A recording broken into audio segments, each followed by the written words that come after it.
Hello, I am George Washington, and I would like to share my story with you.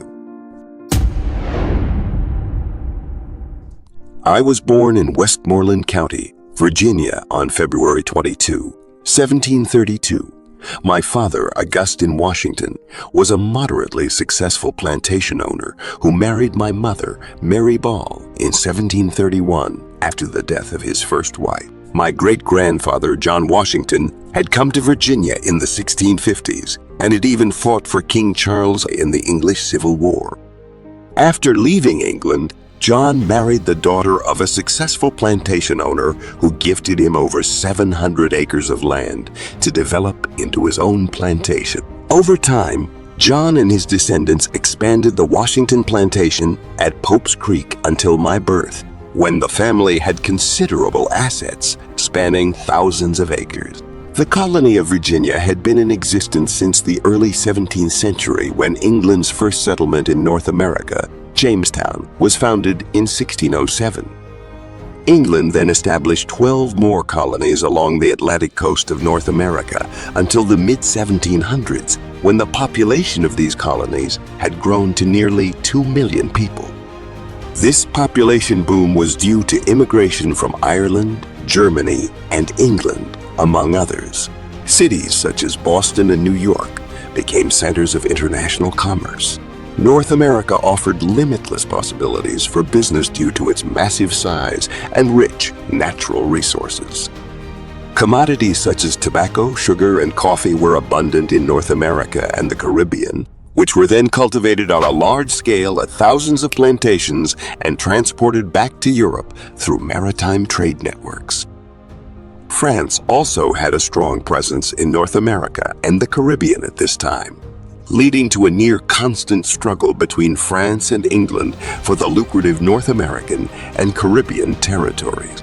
The immense resources of North America made England's 13 colonies rich, and many plantation owners and merchants further expanded their profits by using slaves from Africa who were seen as a massive resource of expendable, unpaid labor.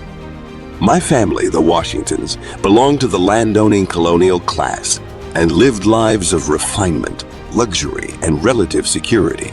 Many of us modeled ourselves in the English style and saw ourselves as loyal subjects of the crown. Unlike some colonial families, my family's land and human assets were more modest, and I received my initial education from private tutors before progressing to a local school in Fredericksburg, Virginia, where I was taught mathematics, cartography, and other subjects. My childhood came to an abrupt end in 1743, when my father died, and the burden of heading the family fell onto the shoulders of my eldest half-brother, Lawrence. I inherited a small holding named Ferry Farm and several slaves from my father, but the inheritance was inevitably split between me and my 9 siblings. Lawrence had a considerable influence on me over the coming years. I inherited the Washington family's largest plantation at Mount Vernon from my half-brother Lawrence, who was my father's eldest son. He had also married well to the daughter of a prominent English colonial government official named William Fairfax. Mr. Fairfax became a father figure to me, and I moved to Mount Vernon Plantation to live with Lawrence and his wife. Thanks to Lawrence's connections with prominent local families, I got the chance in 1749 to become a land surveyor. I obtained the necessary qualifications from a university in Williamsburg, Virginia, and was appointed the surveyor of the town of Culpeper. However, I didn't stay in this position for long. Over the next few years, I purchased land in the Shenandoah Valley, Virginia, and resigned my role in Culpeper shortly afterwards. By this time, Lawrence had become ill with tuberculosis, and we regularly bathed in hot springs in the town of Bath, now known as Berkeley Springs, West Virginia, in the hope of finding a remedy.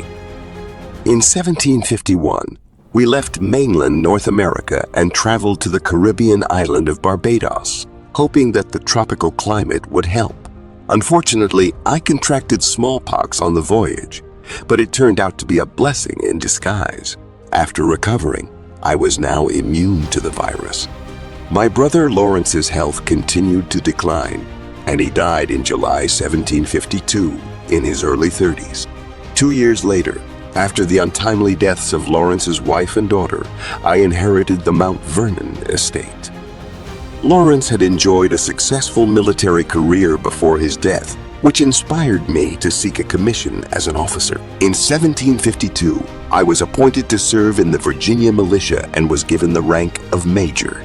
My task was to aid the various trade routes with native tribes around the Ohio River and ensure that the French did not disturb colonial trade or operate in English territory. Although the British owned the territories of the 13 colonies along the Atlantic coast, the French crown laid claim to the lands west of the Appalachian Mountains, which was known as New France. However, the growing population of the Atlantic colonies and the increasing demand for new land led the British crown to lay claim to the territories west of the 13 colonies.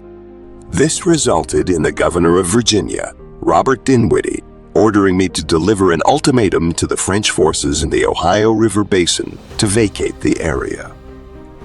This was a dangerous mission involving the crossing of hostile and often difficult terrain, but I volunteered for the assignment, eager to prove myself as an officer.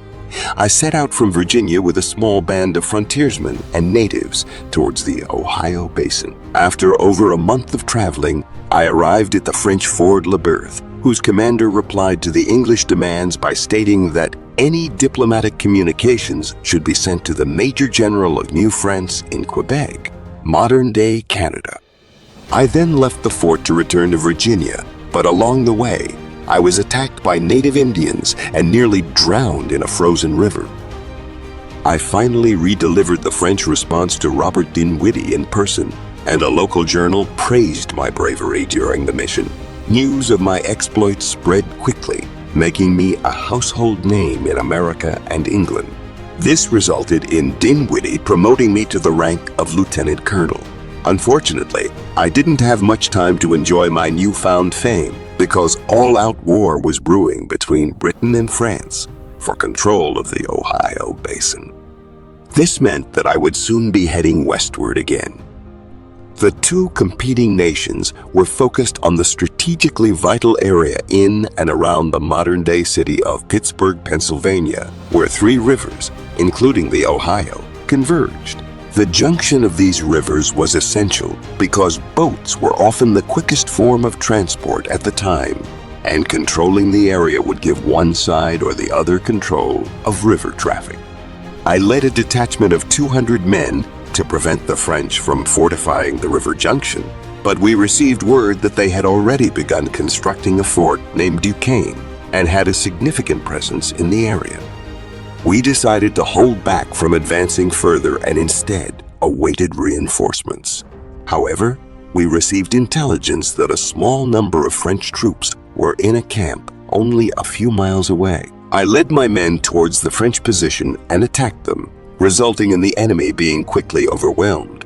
I reported that we had killed around a dozen of the French party, including its commander, Joseph de Jumonville. However, other eyewitness accounts suggested that Jumonville was only injured during the battle and was murdered by the leader of my Indian allies. It is also claimed that the French were on a diplomatic mission, similar to the one I had undertaken into the Ohio Basin shortly before. No one knows if these claims are true or not, but the Battle of Jumonville Glen, as my attack became known, was the opening action of the coming war between Britain and France for control of North America, known today as the French and Indian War. However, this conflict was only the American theater of the 7 Years' War between England and its allies, such as Prussia, against a coalition of France, Austria, and Russia, among others. After the incident, I, now a full colonel, expected a French counterattack and ordered the fortification of my position, which I named Fort Necessity. Fresh reinforcements increased my numbers, but the French commander in the region was the brother of the late Joseph de Jumonville and was determined to exact revenge on the English for our attack by launching his own. Unfortunately, I neglected to clear away the woods surrounding the fort, which gave the French cover to rain fire down, onto our exposed position. I was forced to surrender to the French commander. This defeat was a disaster for the British and myself, as my own rash attack on the French forces in the area and poor understanding of the necessities of defending a fortified position resulted in our defeat. We were allowed to leave the area under the terms of the surrender, leading me and my shattered force to return to Virginia in disgrace. As an American, I want to clarify that the terms of surrender that I signed before being allowed to withdraw did not state that I had assassinated the French commander Jumonville. There was some confusion about the terms at the time, but I did not claim afterwards that I hadn't understood them. After the Battle of Jumonville Glen, there was indeed public outcry for my actions, as it had led to a full-scale war with the French, and my forces were defeated and had to withdraw. Many officers' careers would have ended in such a debacle, but I refused to let these setbacks get me down. Soon after, I was given an opportunity to redeem myself when the British government ordered another army to take Fort Duquesne. I was appointed to serve on the staff of its commander, Edward Braddock, largely due to my knowledge of the area surrounding the French fort. The 1,200-strong force left Virginia in the spring of 1755, but while marching towards our objective, we were ambushed and cut to pieces by a surprise French attack. Braddock was killed in action, and nearly 2/3 of his force were killed or wounded. Despite falling ill during the journey, I distinguished myself by organizing an orderly retreat from the area and taking command of the British forces after Braddock's death. This largely restored my reputation. Upon returning to Virginia, I was promoted to command the Virginia Regiment, tasked with defending the frontier from Indian raids. The British formed a larger force under the Scottish General John Forbes in 1757, who eventually managed to capture Fort Duquesne. After the French withdrew from the area, Forbes rebuilt the fort, naming it Pitt after Britain's Prime Minister, William Pitt the Elder. He also named the neighboring settlement Pittsburgh, which over the following centuries became the city of Pittsburgh. The British ultimately had the upper hand in the American theater of the 7 Years' War, culminating in the capture of the city of Quebec in 1759. However, it should be noted that the victory was due, at least in part, to the sheer manpower and resources that the North American colonies could muster. The population of New France totaled well under 100,000 people, while the population of Britain's American colonies numbered around 2 million. Therefore, the French were always likely to lose the conflict, as they simply could not match the numbers of colonial troops that the British could bring to bear. It's also worth remembering that most of the troops or militia who fought under the British flag during the French and Indian War were born in the Americas. Therefore, it was as much a colonial victory as it was a British one. After the conclusion of the French and Indian War, I decided to resign my commission in 1758 at the age of just 27 and return home to my Mount Vernon estate. A year later, I married Martha Park Custis, the widow of a wealthy plantation owner with whom I had 2 children. This marriage increased my already sizable estates and made my financial affairs more secure than ever. By the mid-1760s, my acreage numbered upwards of 50,000, and I was the owner of some 1,700 slaves. I threw myself into the management of my plantations for the best part of the next decade, and my union to Martha catapulted me to the very top of the social pecking order, making me one of the wealthiest men in Virginia. After leaving the Army, I ran for election to the Virginia House of Burgesses in Frederick and Fairfax counties. I never offered the population free alcohol in return for their support, as some accounts suggest. Things were going well for me, and my future seemed bright. However, tragedy struck when my stepdaughter Patsy suffered a massive epileptic fit during dinner and passed away in my arms despite my attempts to save her. In the 1760s, anti-British sentiment was on the rise in the American colonies. My own reasons for beginning to question British rule were initially based on my experiences with British merchants. I had business arrangements involving the trade of tobacco, which was shipped to Britain in exchange for merchandise to sell. Unfortunately, much of the merchandise I received was of poor quality, damaged, or defective. This made me feel like I was being taken advantage of by my British business partners, which led me to resent the treatment I and my fellow associates received. This resentment only grew when the British prevented the colonies from settling in the West to protect their fur trade with Native American tribes. The English Parliament worsened the growing unrest by passing the Stamp Act of 1765, which required all paperwork, books, and magazines in the colonies to be printed on British paper, purchased with British currency, and not colonial currency. This made colonial money unequal to British currency and was seen as an act of oppression by me and many others in the 13 colonies. The act was eventually repealed, but the sentiment of taxation without representation remained. The colonists believed that it was unfair for the English Parliament to pass acts over the colonies without any representation from them. This sentiment sparked a political movement among the colonial society, which first manifested itself in the Stamp Act Congress in New York in 1765. Representatives from 9 of the 13 colonies, excluding Virginia, gathered to plan their opposition. Over the following years, England's Parliament passed numerous acts to assert control over the colonies and increase tax revenue, which only worsened the situation. This eventually led to the American Revolution, as the colonists believed that they were equal to the British and deserved representation in the English Parliament. From my perspective as an American, the situation was quite different. The British were taxing us unfairly without our consent, and they were also limiting our trade to only Britain without our approval. While it's true that the colonies paid less in taxes compared to Britain, it was still unfair for us to be taxed without representation. Unfortunately, both sides were unwilling to compromise, and this led to a conflict that would eventually become a full-blown war. In Virginia, I helped organize resistance to some of the acts passed by the English Parliament by promoting a boycott of British goods until they were repealed. Tensions continued to escalate, and in March of 1770, British troops in Boston fired on a group of protesters, resulting in several deaths, which became known as the Boston Massacre. This event would become the catalyst for the American Revolution, particularly in Boston, where there was growing agitation for independence. Samuel Adams, a brewer and leader of the local Patriots, used the Boston Massacre to fuel anti-British sentiment. On December 16, 1773, Samuel Adams gave a speech at the South Meeting House in Boston that was designed to provoke a response from the crowd by playing on their fears of future taxation.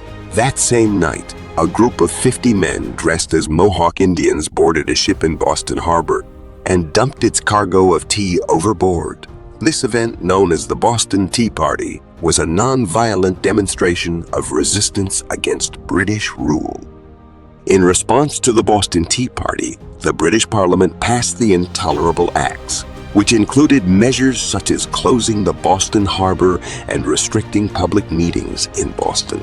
This only further fueled the anger of the local patriots, who were led by Samuel Adams. General Thomas Gage, the commander of British forces in the area, sought to resolve the growing crisis peacefully by seizing the colonial militia's supplies of gunpowder. However, the Patriots had their own spies who alerted them to Gage's plans, and they summoned the local militiamen to arms. On April 19, 1775, a force of around 900 British soldiers was dispatched to seize a large arms cache in Concord. As they marched through the town of Lexington, they encountered a small group of around 80 local militiamen.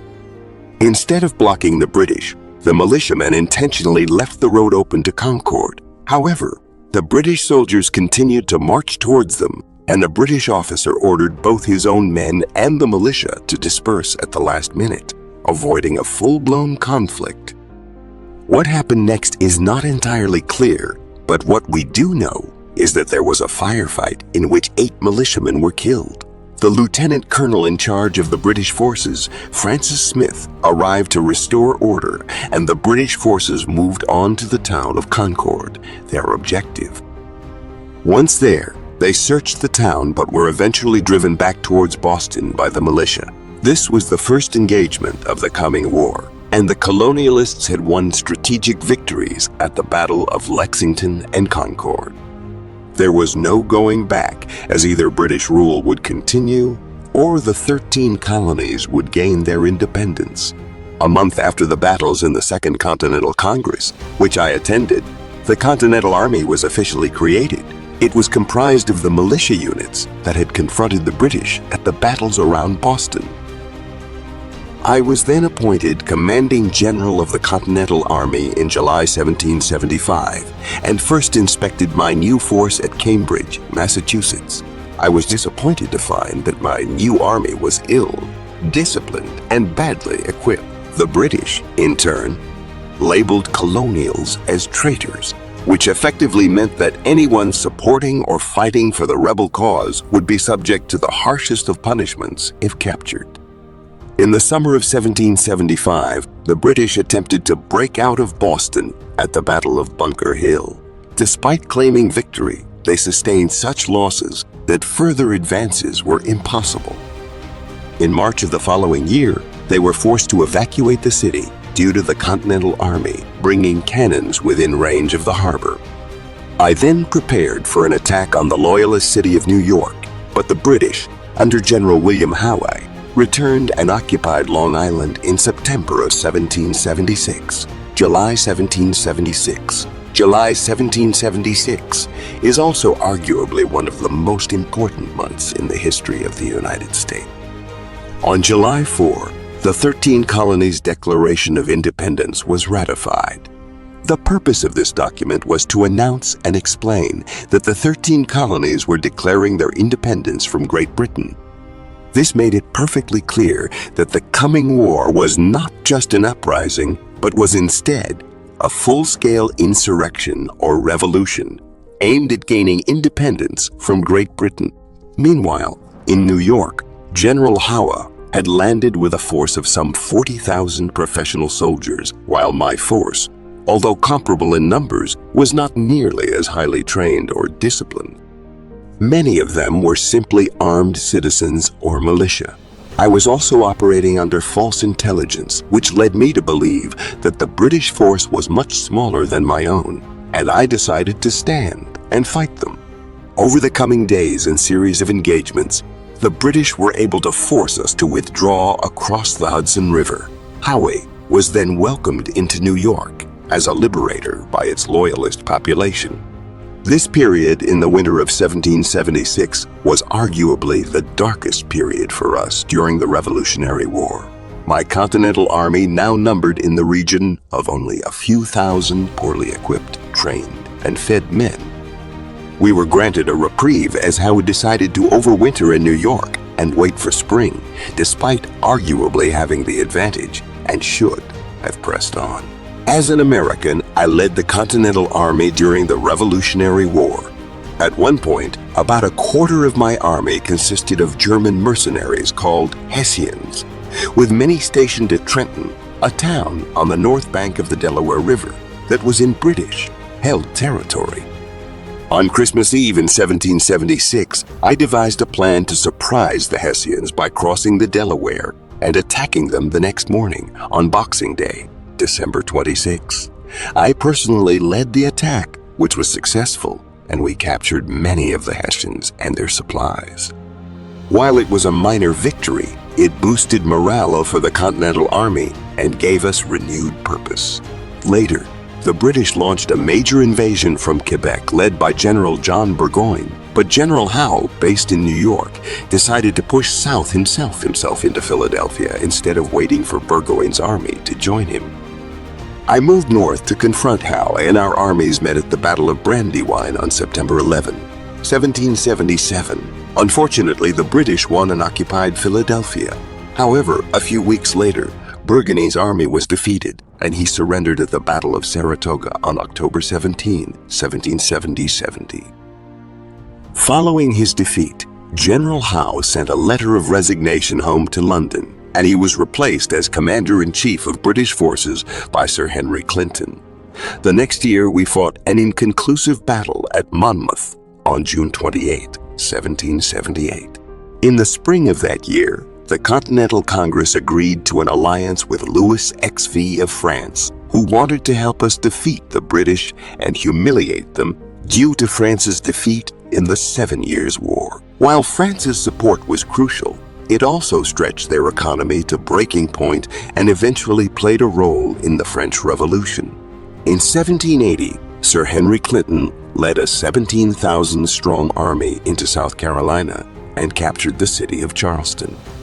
This effectively gave the British control of the southern colonies as well as New York, which was a low point for us. It was also a civil war in many respects, with friends and family fighting against each other on either side. However, we persevered, and with the help of our allies, we eventually won our independence. In the summer of 1780, fresh supplies, arms, and troops arrived from France under the command of the Marquis de Lafayette, which proved to be crucial. After overwintering in New York State in December of 1780, I was convinced by my French allies to attack Lord Cornwallis in the south, instead of concentrating our efforts against Sir Henry Clinton in the north. We outmaneuvered Clinton with a feint and headed south, where in the late summer of 1781, the French Navy defeated the Royal Navy at the Battle of Chesapeake, cutting off Lord Cornwallis's supply lines from the main British base in New York. Soon after, he was forced to surrender at the Battle of Yorktown in October of 1781.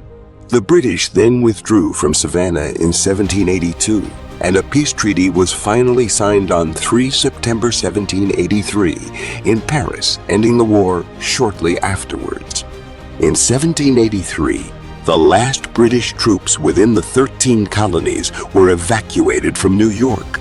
The British had always been fighting an uphill battle in their attempt to retain the 13 colonies. As with the French before them in the French and Indian War, they were massively outnumbered by the colonial population, and their supply lines stretched thousands of miles across the Atlantic. My job done, I resigned as Commander-in-Chief of the Continental Army in December of 1783 and returned to Mount Vernon the following year, where I once again oversaw my estates. 4 years later, I was elected to oversee the Constitutional Convention starting on May 25, 1787, resulting in the American Constitution then being formally signed on September 17, 1787. Although I never saw myself as a politician and was reluctant to formally involve myself in politics, I was seen as a natural leader by those surrounding me. After all, I was the hero of the war against the British and had relatively neutral political views. The new American Constitution stipulated the requirement for the creation of the positions of President and Vice President, and as I had remained largely impartial in the various disputes during the first Constitutional Convention, I was seen as an ideal candidate to be the first President of the United States. The first American presidential election then went ahead in early 1789, with me winning a majority in every state, and John Adams was elected as Vice President under me. I formed the first cabinet and appointed Thomas Jefferson as Secretary of State, Alexander Hamilton as the Secretary of the Treasury, Henry Knox as Secretary of War, and Edmund Randolph as Attorney General. I intelligently assigned my subordinates equally to positions within my cabinet so that neither of the two political parties, the Federalists and the Democratic Republicans, had a majority over the other. It was a conflict between these two parties, or rather the disagreements between them, which had been the reason for my ascent to the presidency. I commanded universal respect of all those around me and was extremely reserved, cautious, and careful during my tenure as president, seeking to take as few risks as possible to preserve the fragile union. As a leader, I often sought to compromise and remain neutral, believing it to be the best way to prevent the fracturing of our new union. I knew that there were great divisions between my subordinates, with disagreements between the Federalist Hamilton and Republican Jefferson over the creation of a national bank. Hamilton believed in the bank's ability to control state debt and loans, while Jefferson opposed it, wanting the states to retain their fiscal independence. Jefferson eventually agreed to the bank's creation, but only on the condition that the nation's capital was moved to Georgetown, which was later renamed Washington, D.C., in my honor. As time passed, concerns grew among Republicans about the centralization of power and the potential loss of individual and state freedoms. This led to the ratification of the First Amendment and the Bill of Rights, which enshrined civil liberties into the American Constitution and became the foundations of American democracy. During my presidency, I declared America's neutrality during the French Revolutionary Wars and oversaw our victory in the Northwest Indian War. However, the division between parties in my cabinet grew, and I faced heavy criticism from both Federalist and Republican press. I signed various acts relating to slavery, including the Slave Trade Act of 1794, which limited the U.S. involvement in the Atlantic slave trade. I also created the United States Navy before retiring in 1797 and returning to my estates in Virginia. Unfortunately, my retirement was cut short when I developed a severe illness after riding in the snow in December 1799. Despite the best efforts of my doctors, I passed away peacefully on December 14, 1799, at the age of 67, with my wife Martha by my side. Today, I am regarded as one of the most important figures in American history, particularly for my leadership during the American Revolutionary War. While I am sometimes criticized for owning slaves and participating in the slave trade, it is important to remember that this was the norm for the ruling classes during my lifetime. Nonetheless, I am proud of the legacy I left behind, including the establishment of a strong and unified nation built upon the ideals of democracy and freedom. I am often regarded as the ideal choice to lead the United States during its formative years. My steady, level-headed leadership provided much-needed stability to the fledgling nation and helped to unite the country's political factions under a single banner. Throughout my presidency and beyond, I became a symbol that the people of the United States could look to for inspiration and guidance, and that remains just as true today as it did over 200 years ago.